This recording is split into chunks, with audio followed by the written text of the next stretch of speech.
د بلخ ابو علي سینا بلخي حوزوي او تدریسي روغتون کې د لاپراسکوپي عملیاتو څانګه پرانستل شوې. د دغه څانګې په پرانستلو سره د یاد روغتون د ډاکټرانو له لوري په یوه ورځ کې 15 لوی لاپراسکوپي یا لیزري عملیات په بریالیتوب سره ترسره شوي دي. امیر المؤمنین د امر بالمعروف او نهی عن المنکر وزارت له ولایت ریسانو سره وکتل. د اسلامي امارت عالی قدر امیر المؤمنین شیخ هبت الله اخونزاده د امر بالمعروف نهی عن المنکر او شکایتونو اوریدلو وزارت اړوند د 14 ولایتونو له ولایت ریسانو سره کتلی. په دغه ناسته کې چې د کورنیو چارو وزارت سرپرست تراج الدین حقانی هم ګډون درلود، امیر المؤمنین ولایت ریسانو ته د دندو د ترسره کولو اړوند له ولس سره په صبر او استقامت کولو سپارښتنه کړې.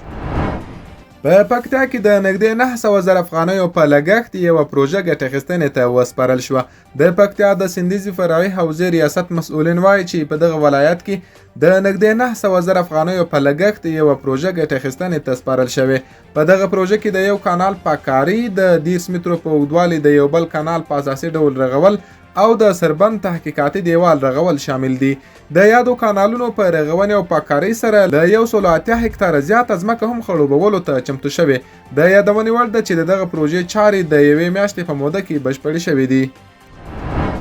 د سالنګ تونل د بیا رغولو چارې په چټکۍ سره روانې دي.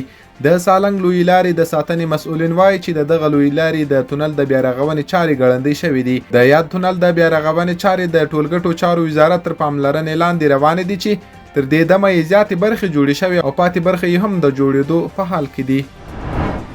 د هلمند د اطلاعات او فرهنګ ریاست له ښوونیز مرکز څخه 240 تنه شاګردان فارغ شول.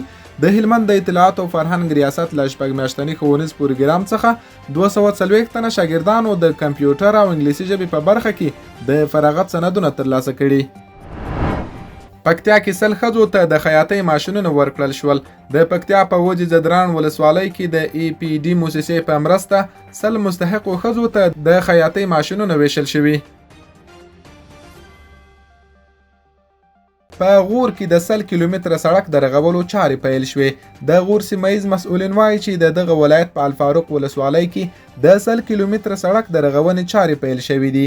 د غور ولایتي مسؤلین وایي چې د دغه سړک په رغولو سره به د یادې ولسوالۍ د اوسیدونکو لپاره د تګ راتګ اسانتیاوې برابرې شي.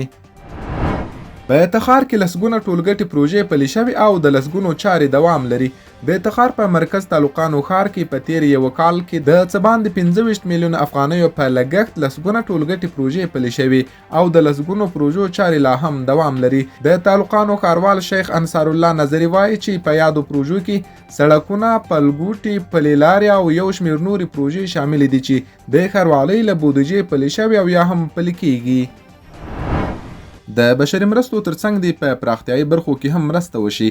د مالیې سرپرست وزیر ملا هدایت الله بدري د افغانستان لپاره د ملګرو ملتونو سازمان د سرمنشي له ځانګړي استازي روزا او تنبایوا سره وکتل. په دې کتنه کې سرپرست وزیر له افغانانو سره د ملګرو ملتونو سازمان له بشري مرستو څخه مننه کړې او ټینګار کړی چې بشري مرستې دی له دولتي ادارو سره په همغږۍ ترسره شي او د بشري مرستو ترڅنګ دی په پراختیایي برخو کې هم مرستې وشي.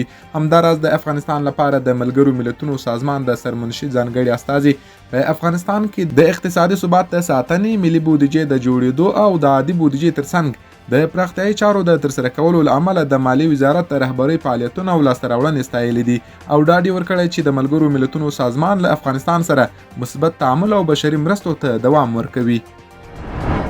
په بلخ کې وسلې او مهمات کشف او ترلاسه شول. د بلخ امنیتي مسؤلین وایي چې د دغه ولایت امنیه قومندانۍ له تروریزم سره د مبارزې مدیریت ځواکونو د یو لړ عملیاتو په ترڅ کې د مزار شریف ښار له بېلابېلو سیمو څخه 33 میله بېلابېل ډوله وسلې او مهمات کشف او ترلاسه کړي دي. د ننګرهار امنیتي مسؤلین وایي چې د دغه ولایت په مرکز جلال آباد ښار کې د استخباراتو ریاست ځواکونو له لوري د خوارجو پر یو پټنځای عملیات ترسره شوي چې پکې 3 خوارج وژل شوي او یو شمېر وسلې هم ترلاسه شوي دي.